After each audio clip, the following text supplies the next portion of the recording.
નમસ્કાર વિદ્યાર્થી મિત્રો, વિમળા વિદ્યાલય ઈ ક્લાસમાં આપ સર્વેનું હાર્દિક સ્વાગત છે।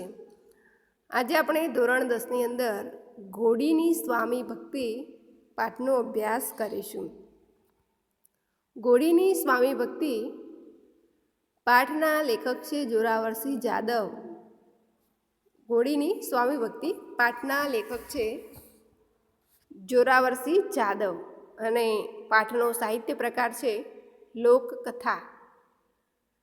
જોરાવરસિંહ જાદવ એમનો જન્મ 10/2/1940ની અંદર થયો હતો। વિદ્યાર્થી મિત્રો યાદ રાખજો, પાઠનો સાહિત્ય પ્રકાર એટલે લોકકથા, લેખક જોરાવરસિંહ જાદવ। જોરાવરસિંહ જાદવ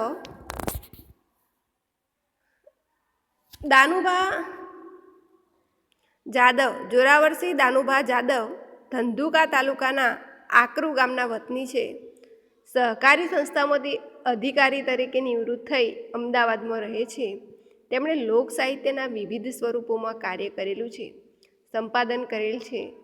મરદ કસુંબલ રંગ ચડે, આપણા કસબીઓ, મરદાય માથા સાટે અને લોકજીવનના મોતી, લોક સંસ્કૃતિના પશુઓ એમના લોકકળા અને લોકજીવનને સ્પર્શતા ગ્રંથો છે। વિચરતી જાતિની લોકકલાઓને તેમણે વાચા આપી છે। તેમણે વિવિધ પુરસ્કારો મળ્યા છે। ઘોડીની સ્વામી ભક્તિ આ લોકકથામાં ગોહિલવાડમાં આવેલ વાવડી ગામના વતની અને ઘોડાના શોખીન આંબા વછાણીની કથાને અહીંયા નિરૂપી છે।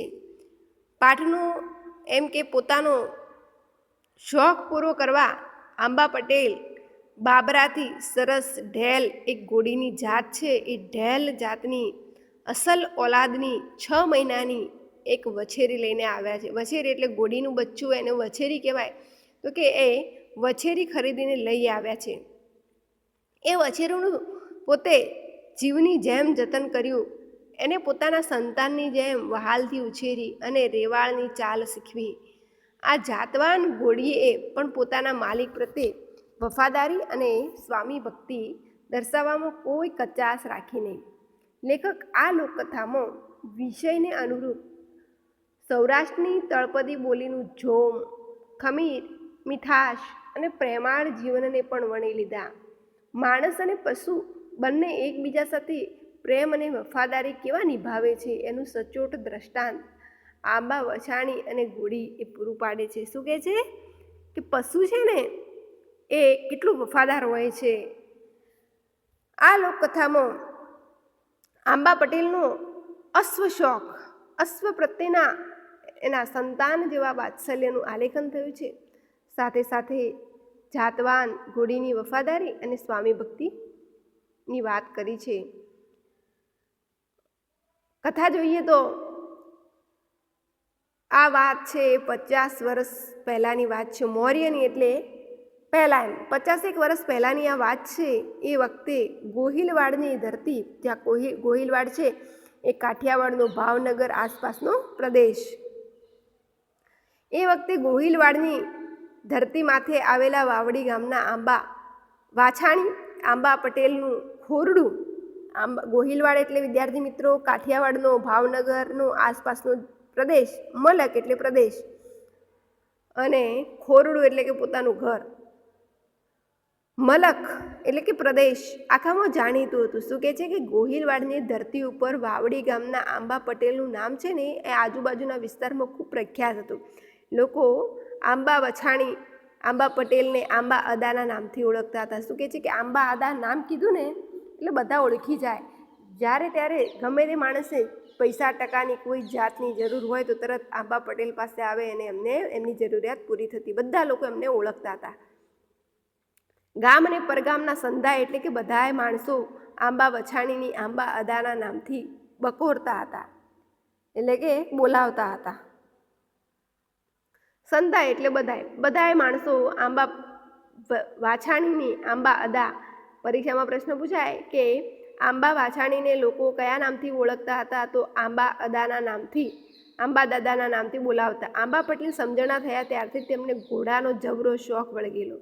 આંબા પટેલ છે ને એ બહુ નાના હતા ને ત્યારથી જ એમને ઘોડાનો શોખ પણ કહેવાય ને, વ્યવહાર જ્યારે હાથમાં આવે એટલે શોખ પૂરા કરી શકાય. તો આંબા પટેલને પણ જ્યારે પોતાની જવાબદારી હાથમાં આવી ને ત્યારે એમને પહેલો શોખ ઘોડાનો જે હતો એ પૂરો કર્યો. આંબા પટેલ ઉંમરલાયક થયા અને ઘરનો કારભાર એમના હાથમાં આવ્યો ત્યારે બાબરા એ એક વિસ્તારનું નામ છે, તો કે છે બાબરા જઈ અને ઢેલ એ ઘોડીની જાત છે.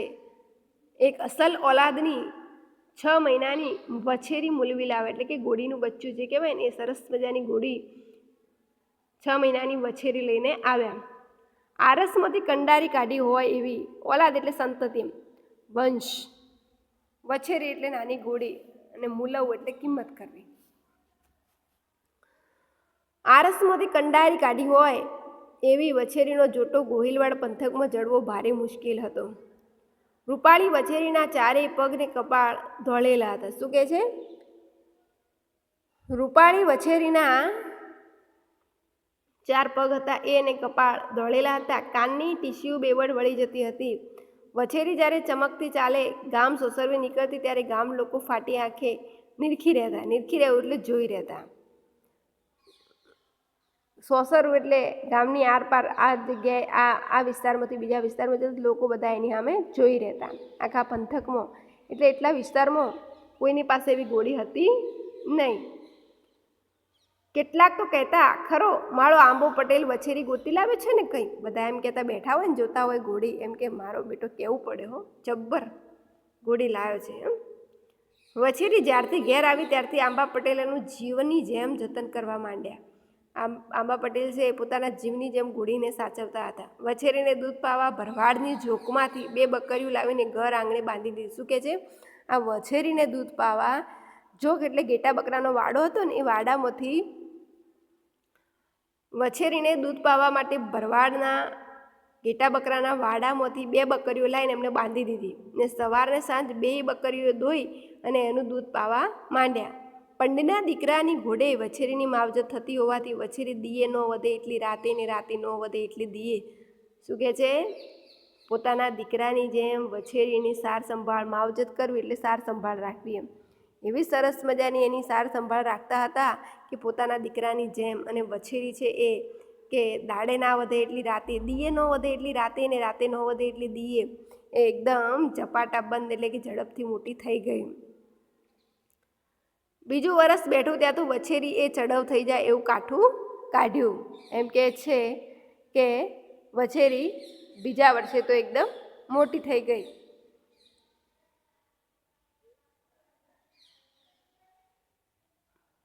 બરાબર 3જા વર્ષે વછેરી ચડવ થઈ ગઈ. આંબા પટેલ ખાંતે ખાંતે એને રેવાળ શીખવી. રેવાળે ઉછળે નહીં છતાં વેગવાળી એવી ઘોડાની ચાલ. રેવાળ ચાલ એટલે કેવી? ઘોડી ઉછળે નહીં છતાં વેગવાળી એટલે કે બહુ ઝડપવાળી ઘોડાની ચાલ, રેવાળ ચાલ શીખવી દીધી. અસલ વલાદની વછેરી તો માના કોઠામાંથી સંધુએ શીખીને અવતરી હોય. શું કહે છે? કે ઓલાદ એમ પોતાનો વંશ, કે અસલ ઓલાદની ઘોડી હોય ને એની મા પાસેથી બધું શીખીને જ જન્મી હોય. રેવાળ તો બસ એના બાપની જ. માથે બેઠેલો અસવાર હાથમાં દૂધની ટબુડી લઈને માથે એ મોટી રેવાળમાં 5 ગાઉની ભો વયો જાય તો એ દૂધનું ટીપું હેઠું ન પડવા દે. એમ કે છે આ ઘોડી છે ને એના ઉપર બેઠેલો અસવાર, એના હાથમાં દૂધની ટબુડી ભરેલી હોય અને લઈને ઘઉં સુધી પહોંચે ને તો એ દૂધ ઢળે નહીં. એટલી સરસ મજાની એની ચાલ હતી. એક દિવસ આંબા પટેલના મામાએ માણસ મોકલીને સંદેહો કહેરાવ્યો. એક દિવસ આંબા પટેલના મામાએ એક માણસ સાથે માણસ મોકલીને સંદેશો કહેરાવ્યો. સંદેહો એટલે સમાચાર એમ, સંદેશો. ભાણેજને માલુમ થાય કે જે કામ કરતા હોય એ પડતું મૂકીને મણાર ગામ આવીને રોટલા સિરવજો. શું કીધું? ભાણેજને એમ થાય કે તમે જે કામ કરતા હોય એ કામ પડતું મૂકી અને મણાર ગામ આવીને રોટલા સિરાવજો. સમાચાર કોણે મોકલાવ્યા હતા? મામાએ. મણાર ગામ બોલાવવા માટે ભાણેજને સમાચાર મોકલાવ્યા હતા. ભાણેજને માલુમ થાય કે જે કામ કરતા હોય એ પડતા મૂકીને મણાર ગામ આવીને રોટલા સિરાવજો. મામાનો સંદેહો સાંભળીને આંબા પટેલને સારા મોળા ઓહાણ એટલે કે વિચારો આવવા માંડ્યા. આંબા પટેલના એમ કે મામા કોઈ દિવસ સમાચાર મોકલે તો આવા સમાચાર કોઈ દિવસ મોકલતા નહીં કે જે કામ કરતા હોય કામ પડતું મૂકીને આવે. એટલે કંઈ થયું તો નહીં હોય ને, મામા બીમાર નહીં હોય, ઘરમાં કોઈ બીમાર નહીં હોય, એમ મનમાં ચિંતા થવા લાગી કે કોઈ બીમાર તો નહીં હોય ને મામાએ આવા સમાચાર મોકલ્યા છે. કોઈ દી નહીં ને મામાએ જ આવા વાવડ કેમ કેવરાવ્યા હશે? વાવડ એટલે સમાચાર. નક્કી કંઈ નવા જૂની થઈ હશે. નકર એટલે કોઈ દિવસ મામા કામ પડતું મૂકીને આવવાના સમાચાર મોકલે નહીં. શું કહે છે કે મામા કોઈ દિવસ કામ પડતું મૂકી અને અહીંયા બોલાવે નહીં.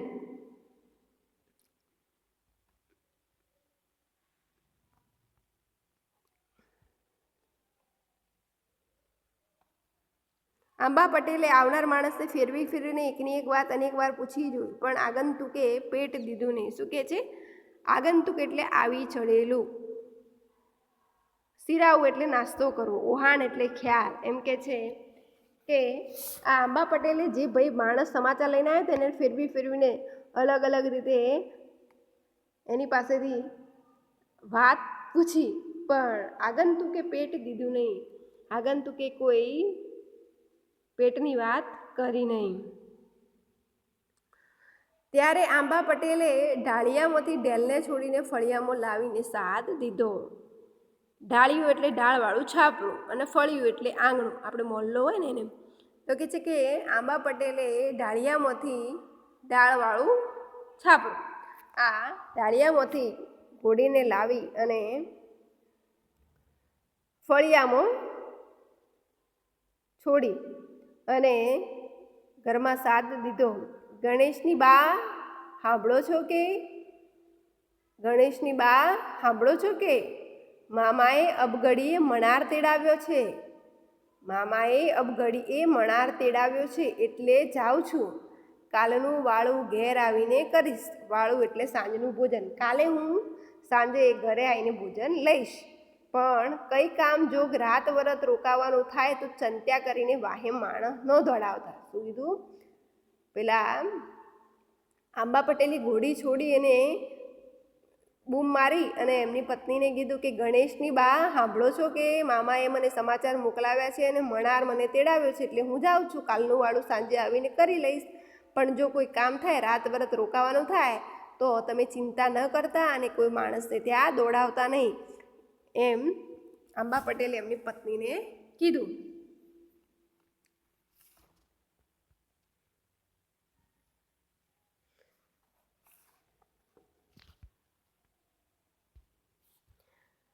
ગણેશની બા સાંભળો છો કે? મામાએ અબઘડીએ મણાર તેડાવ્યા છે એટલે જાઉં છું. કાલનું વાળું ઘરે આવીને કરીશ. પણ કંઈ કામ જોગ રાત વરત રોકાવાનું થાય તો ચિંતા કરીને વાહે માણસ ન દોડાવતા.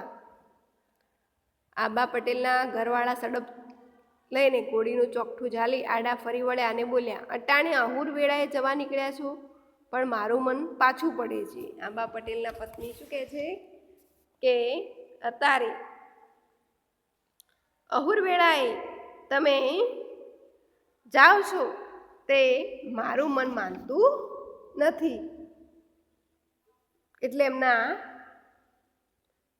પત્ની છે એ જવાની થોડી આનાકાની કરે છે, પણ અહુર વેળા એટલે ક સમય, એમ કોઈ હવાર હોજનો એવો સમય નહીં. ક સમયે તમે જાઓ છો એટલે કે મારું મન તો માનતું નથી. અટાણી એટલે અત્યારે અહુર વેળાએ જવા નીકળ્યા છો પણ મારું મન પાછું પડે છે. ભલા થઈને સવારે મોં સૂજનામાં જાઓ. મોં સૂજન એટલે મોં દેખાય એવો સમય.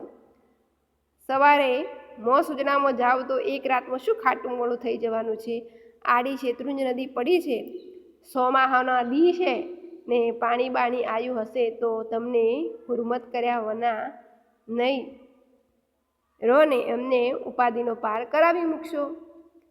તમે કે આડી શેત્રુંજ નદી છે ને તકલીફ આવી જઈ તો તમે અમને ચિંતા કરાવશો.